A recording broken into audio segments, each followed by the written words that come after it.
Hey, how's it going everyone? Outlaw Client here, back once again this week to take a quick look at the Super Smash Bros. Blog.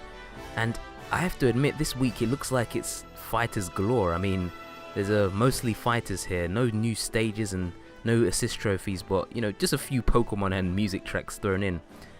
So this time around, I'm not quite up to date with all the information. I'm not at the most recent date, but you know, I'm slowly catching up. So hopefully I'll be at the most recent post in at least a decade. Anyways, so starting things off, we have on the 9th of July, we have Mr. Tipper himself, aka Marth, and his description reads that he is an exceptional sword fighter with a long reach. He'll do the most damage with attacks using the tip of his sword, so spacing is an important factor. Now, much like the rest of the cast, Marth has received mostly buffs. I mean, I had to look, and I mean really look hard at some gameplay trailer just to see if he had any nerfs, and so far I've only managed to find one. But I'll get to that in a second. So with Marth's buffs, we start off by looking at his side B, aka his dancing blade. Now, as you can see by the trailer and in the description of the Smash reveal, it notes that it works much quicker and it changes into the next attack much quicker. So when you press the B button and the direction that you want, this time around it will move into the next attack much quicker. So the enemies will have a lower chance to escape. You know, they just connect a bit better, and DI has less of an effect this time around. So yeah, definitely a strong buff for Marth. Next up we have his shield breaker, aka the neutral B, and now it can be angled holding up or down. Now, I mean, I didn't really see too much utility of this, but I mean, shield breaker, as the name suggests, will break your shield and leave you stunned, and you can follow up with whatever you want. You know, just your way of punishing the opponent is limitless. You know, it's only limited by your creativity. But yeah, you can crack their shields and then finish off with a smash attack. Now, the fact that you can angle it up and down sort of means that you can now angle it, I guess, at some opponents to hanging off the ledge, providing their hurt box extends over the ledge. I know some characters like Samus and Ganondorf hang all the way down, so probably a lower chance of you hitting them. But again, it's always nice being able to manually direct your attacks so that it ensures, you know, higher chance, covers more options. You know, if the opponent jumps, maybe a small little short hop, the up aimed shield breaker will hit them, and of course the opponents hanging, like I said, might get hit by the down tilted one. Either way, still a buff. His tipper also seems a bit more lenient as well, and I have to admit this is probably Marth's hugest buff so far. So in general, it seems as though Marth's tipper, like if you played Smash 4 in the previous Smash games, you know that with Marth's moves, if you hit with the tip, as I said in explanation, it will do more damage and more knockback and everything. And this time around, it seems a bit more lenient because you don't have to be as specific with your attacks. So again, with like the short hop, forward air and so on, which a lot of Marth players use to, you know, just control space and so on. But yeah, it'll be doing a bit more knockback, I guess, this time around. Although I have to admit, there was a recent rumor about there being like a knockback damage reduction. I believe it does something like 0.85 times damage if you like do a short hop, or any move out of a short hop does a bit less damage. But I mean, that's another explanation for another day, so I'll probably leave it in the description if I'm incorrect on that value, but I'm sure it's times 0.85. So yeah, huge nerf for characters that use short hops. But either way, as I was saying, Marth's tipper is a bit more lenient, and that's across all of his moves. So again, you'll be getting some KOs much more reliably now. I know a lot of players chose Lucina instead of Marth just so they could get that reliable like equal damage all across the blade.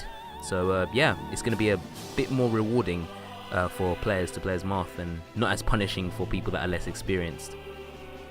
Now again, there are a lot of minor animation changes as well, like I believe his idle animation has changed quite a lot, and Lucina has retained Marth's previous idle animation like in Smash 4, and of course a few animation changes all around, but again, way too many to list it here.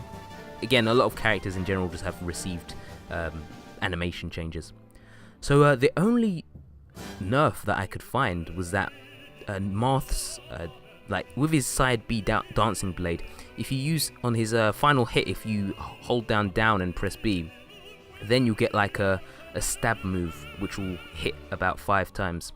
Well, this time around in Smash Ultimate, unfortunately it only hits 3 times, so again you won't be doing as much damage, and well, yeah, as much damage. I mean, knockback, I don't remember it really being used as a kill move. I'm sure like the forward slash and the up slash were a bit more effective, but in terms of just building up the damage, it won't do as much damage, I guess, and of course the enemy will be able to escape a lot quicker now that it only does a few hits. But again, it doesn't seem like a major nerf to him, and I don't know if it will change his gameplay too much, to be honest. I'm not a Marth main, so I can't say too much, but you know, I play a bit on Marth now and again. But either way, buffs all around for Marth. Oh, and quickly before I forget, Marth is also fully voiced in English this time around, so is this a buff or a nerf? I'll let you guys decide that one. Keep your eyes open! Keep your eyes open! Keep your eyes open! If I had to rate it myself, I'd probably give it maybe around anime dub out of 10. Because, let's be honest, we all know how most of those anime dubs go. So next up, on the 10th of July, we have Kirby. And honestly, I don't really know too much, or I don't really think I have too much to say about Kirby, because Kirby looks, not only design-wise, but move-wise, Kirby looks mostly the same from the previous games. But there are a few changes, so I'll go over those. Now, first up, Kirby's dash attack has been reverted back to his original burning attack. So if you love dashing into things and burning people up, you know, as opposed to Kirby's old handstand like in Smash 4 and Brawl, then you'll be right at home here, because Kirby's dash attack, as I mentioned, is burning attack. And burning attack, it seems to do a bit more knockback. I'm not 100%, I have to double check. I have to double check some more Kirby gameplay. But burning attack is I believe it's a bit quicker. It comes out quicker and it leaves Kirby less exposed. So I have to admit, I think it is definitely a buff from the previous, you know, Kirby's previous handstand. But I mean, in terms of style points, Kirby's handstand definitely beats out burning attack. You know, no contest. I can't even argue about that one. Just depends, you know. What would you guys want, style or damage? Who knows? You know, for me, style every time. Anyway. So a more minor change for Kirby is the fact that his down B move, aka the stone ability, has a Breath of the Wild themed move now, or Breath of the Wild themed transformation. And of course you see things like thwomps and the panel dipon blocks and so on. This time around, Kirby's stone ability will also transform him into a treasure chest from the Breath of the Wild series. I mean, seriously, Breath of the Wild was so successful now, it's extending its reach into Kirby's moveset. I mean, honestly, when's the last time you've heard that game was so popular that it extended into a character's moveset? Never. Don't tell me thwomps from Mario, that doesn't count. But anyway, yeah, no, really cool addition to have that nice Breath of the Wild aesthetic. Goes well with the Great Plateau stage, which I will get to that eventually. That is also in the blog update, but that's for another day. So, oh, and of course, I believe the damage and the knockback is exactly the same with that. Nothing was specified about it doing any more, mostly just aesthetic changes. So, another thing is, well, Kirby has much quicker air and dash speed. Again, a lot of characters have received a lot of improvement in air and dash speed. This game in general is a lot quicker. But yeah, it's just something positive to note for Kirby. And alongside, Kirby's tilt range has been substantially increased, except for his up tilt, which I believe it has a bit more end lag. But in general, Kirby's tilts have more range, especially his down air tilt, from what I've heard. Now, a huge buff to Kirby, and possibly the biggest buff that he's had so far, is the fact that he can now inhale projectiles, much like in his game. So, what if you have Crazy Cloud players standing on the other side of the stage, spamming that B move, you can now absorb that, and you actually have two options, much like in Kirby's game. So, you can either spit it back out at your opponents, which deals a bit more damage, or you can, more importantly, you can actually absorb it, and this will allow you to regain a bit of health. Now, from what I've seen in the gameplay, it hasn't been too much. It's varied from 1% to 5%, I believe. Again, I haven't seen too much gameplay. I don't know if different projectiles or stronger projectiles, if they'll heal more. I'm not too sure. I know that they will do more damage. The stronger the projectile, the more damage you will do when you spit back at the opponent. I don't know if this scales off at a certain point or not. A lot of questions. Easy. I apologize, guys. I'm just creating more questions here. But either way, this is a huge buff from Kirby because it shuts down a lot of options from zoners. and unfortunately my poor Samus as well. Oh god, Samus, she needs these buffs. Oh man, she just can't catch a break nowadays. But yeah, that's mostly Kirby in general. I mean, what do you guys think about Kirby? Not too many changes. Kirby doesn't really go through too many changes in each iteration, but still some major buffs there, and I'm sure Kirby fans will be very happy there. Or, you know, maybe if you're not, if you are looking or expecting something else, you know, just let me know in the comments. I'm always happy to hear about what you guys think. So, moving on to the next day, on the 11th of July, we have a music track, and this is the Mega Man 4 medley by Jun Sonoe. Now, I was actually quite surprised to hear that he composed this track, because Jun Sonoe is mostly known for being in the band Crush 40, and Crush 40 worked on a ton of different Sonic games, including Sonic Adventure 2, Sonic Heroes, and they even made a remix of Angel Island Zone for Sonic 3. Well, Sonic 3's Angel Island Zone, a remix for Smash Bros. Brawl, and it later reappeared in Smash 4 Wii U/3DS. Now, guys, please don't get your pitchforks and torches out here, but I have to admit, I haven't played a Mega Man game properly. Now, I have gone to my friend's house and played a few minutes, but apart from that, I haven't really invested much time into a Mega Man game. And I know, my previous Smash 4 video when I played as a bit of Mega Man, I did say that I'd I did mention that in that video as well, and to this day I still haven't played a Mega Man game or fully experienced one in those years after putting out that video. But I mean, again guys, it will happen eventually. I won't hand in my gamer card just yet. There's still time for me to be saved. But yeah, the Mega Man 4 medley, which I'll probably play in this video, and you're probably listening to it right now. Jeez, editing, man. All the things editing can do. Right now I'm not even listening to anything. Just dead silence and the sound of my own voice. Anyway, so next up on the same day as well, also on the 11th of July, we have Alolan Raichu. Now, Alolan Raichu's description reads that it zips, well, from what we can see, it zips around the stage really quickly. There's only a few images so far, but from its description it notes that he rides his tail and rushes the enemy. Since he moves about freely around the stage, Alolan Raichu may be a bit difficult to dodge. Now again, like I was saying, it's only accompanied by an image, so we can't really see Raichu's true speed, but looking back at some of the gameplay from E3, you can see that Raichu Pokeball was obtained by a few people, and you can see a bit of Raichu in action. I have to admit, I mean, Raichu, I don't know, I never really liked Raichu's design too much. I mean, it's decent, you know, there's a lot worse, but I don't know. I don't know about those wing ears. Oh, sorry, I'm talking about Alolan Raichu, by the way, not regular Raichu. Regular Raichu for the win, guys. But yeah, it looks alright, I guess. It's sort of, I mean, just look at his face, guys. Is that the face of mercy? Jeez. But as I said, not really too much else to say. It appears from regular Pokeballs, you know. So yeah, there's that. Anyway, next up on the 12th of July, and this is following straight after the Mega Man 4 medley, and Mega Man himself gets his short trailer, much like the previous characters, such like Kirby and Marth.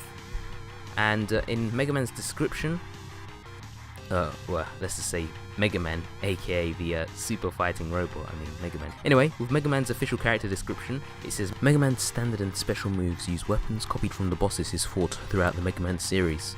That means he has more projectiles than any other fighter.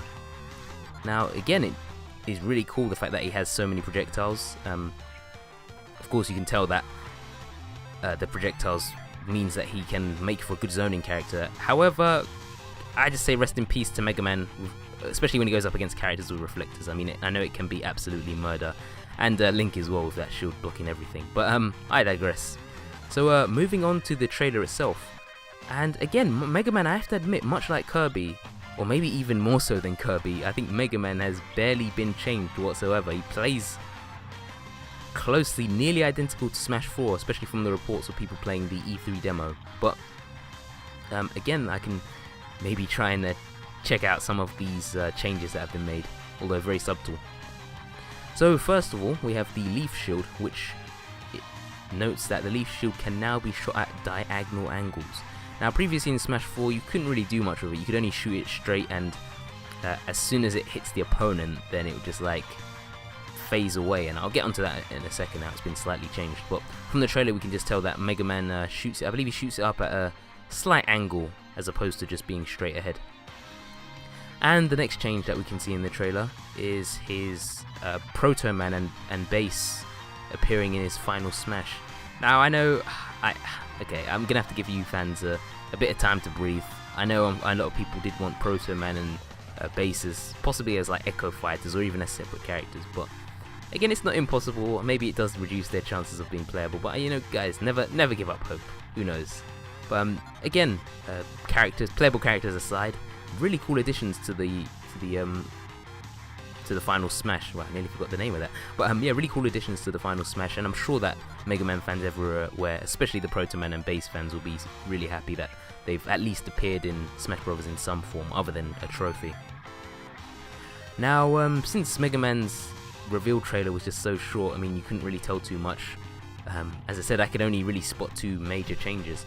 So instead I went over to the E3 demo where Mega Man was playable, and from what I've also been able to tell from the gameplay is the fact that touching back on the Leaf Shield, it also spins quicker and it doesn't vanish after hitting opponents. So really, it definitely increases its utility. I don't know if he'll be able to attack during the Leaf Shield, because usually he can't use any of his moves, or back in Smash 4 he couldn't use any of his moves. He could only like pretty much stand there while he was trying to chuck the leaves. But anyway, yeah, it was okay. You know, I try not to say it was garbage. Pretty much, it was really bad. I don't really know anyone that would choose to use that as opposed to something like the Crash Bomb or his Mega Buster. But oh well, at least it's just so much more better this time around by the looks of things.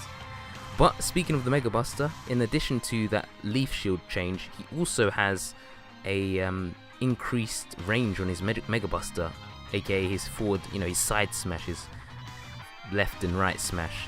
It's increased its range, and that's another thing as well to note, that with smash attacks in this game, you can hold down the smash attack for a much longer period of time. And I don't believe it increases the damage, but it just increases the knockback that the opponent receives. So the longer you hold it, the more knockback it will do to the enemy, which is pretty cool. I guess it's very useful if you stun the opponent. You know, if they go into a shield break, then you can have more time to fully charge it. But again, I guess in normal combat, you have to have an opponent that wants to get a hit to actually pull that off, that super long smash attack. But anyway, as I mentioned, yeah, so Leaf Shield can now be shot diagonally, and Mega Buster has more range. Again, not really too much else to talk about. It's just Mega Man seems to be, well, from what I've heard reports in terms of like characters in the E3 build, he seems like one of the characters that has received the least changes. But time will tell. Let's see if he changes at all. I mean, we've had cases where characters have been absolute garbage in the E3 demo, and then they've been incredibly amazing in the full game. And vice versa, of course, with Samus being, Sakurai stating how powerful she was, and well, we all know how she turned out in the final game. A moment of silence for Samus, please. We've got to show our respects. Anyway, so moving off of Mega Man, we have Pit on the 13th of July, and that actually rounds off the entire week. I mean, not too much, as I said, it's only really character reveals, but anyway, moving on to Pit. So Pit's character description, it reads that, let's see here. Yeah, here we go. So Pit is a well-balanced, well-rounded character with a defensive special that nullifies long-distance attacks. And in addition to this, he has excellent recovery. Oh, and they also talk about his final smash, mentioning how he rides a Chariot of Light in his final smash. And then it ends by saying that he's a great choice for new players. Now, I have to admit, I always thought Pit was a great, definitely a great, well-rounded character, as they say, a really honest character, and as the description mentions, great for beginners just because of his all-aroundness, if that's a real word, and it's most definitely not a real word, so, but I'll just go over it anyway. But yeah, Pit was a very good character for beginners. Now, looking at the trailer, once again, he hasn't received too many changes. You know, it's definitely not to the extent of between Brawl and Smash 4, because Pit had a really different, different side B, different down B. Some of his normals had changed, and you know, some real drastic changes. But this time around, it's a lot more subtle, and he definitely resembles Smash 4 Pit more than Brawl Pit. So, starting off with his buffs, Well, actually, I can't really see any negatives. Anyway, starting off with his down B, the Guardian Orbitars. These activate much quicker, so again, it will be much easier to punish certain characters. Long-range characters such as Samus with a charge shot. I'm sorry, guys. I play Samus a lot in case you haven't realized. Then, anyway, back on topic. I don't want to get too far off topic. Anyway, his down B now activates much quicker, so again, much easier to punish long-range attacks. And of course, it was a good defensive tool in general. We could block out some physical attacks as well. So, yeah, definitely will be less likely to be punished if you mistime it. Now his side B, which is the upper dash arm, which uses like an uppercut attack, also has less end lag. And from the gameplay, you could tell that it has a lot less end lag, especially when Pit goes off of the stage. So, again, something really huge. Being able to recover from that, just less likely to be punished. In addition to this, his Palutena's bow, the normal B or neutral B moves much quicker, and it also has fewer recovery frames as well. So again, it just seems like in general Pit's receiving a lot of moves that recover quicker, have less end lag, and activate quicker as well. It's just all around buffs for this guy. This Angel has it good, I'm telling you. And finally, from the trailer alone, it shows that his Lightning Chariot appears as his final Smash, as opposed to his 3 Sacred Treasures in Smash Wii U and 3DS, alongside back in Brawl when he used to summon the army, but I mean, that was way, a long time ago pretty much. I mean, honestly, he's had a different final Smash every single game. Either way, he's got a Lightning Chariot move from Uprising this time around. Again, I haven't tried Uprising, so I'm just going off of the information provided, but it seems to function very much like the Dragoon, Kirby Air Ride vehicle. And in Smash Brothers, when you assemble the 3 parts, then you can you get like an aiming reticle on the screen, and you can that if you attack an opponent, or if you successfully land it on an opponent, then you can pretty much, it guarantees a KO. It just hits you off the side of the edge so quickly, you blink, you miss it pretty much. But yeah, it seems like the Lightning Chariot functions in a very similar way. Instead of this time around though, instead of the Dragoon, it actually appears from the background into the foreground, so slight visual change, but it seems to function mostly the same. And I have to admit, looking through, especially with the gameplay trailers, I can't really see any negatives for Pit. I mean, all around buffs, as I was saying, on most of these characters, and again, this guy is just, seems like he has potential to be an upper tier character. Yeah, or maybe I should just not speak, considering there's over 60 characters this time around, so yeah, I guess too early to say. But either way, what I'm trying to say is that Pit looks like a very solid character, and even more so than in the previous versions. So anyway, that's all I have for today. Thanks a lot for listening, guys. I say watching and listening. Again, as I said, it seemed like I breezed through this one a lot quicker than last week's one. How long has it been? About 22 minutes. Okay, I take that statement back. It's about the same. But like I was saying, I will be catching up to those future blogs very shortly, one step at a time, of course. But again, thanks for watching, guys. If you enjoyed this, please leave a like, comment, and subscribe, and I will be back very shortly. So thanks again, and I'll see you later, guys. Peace out.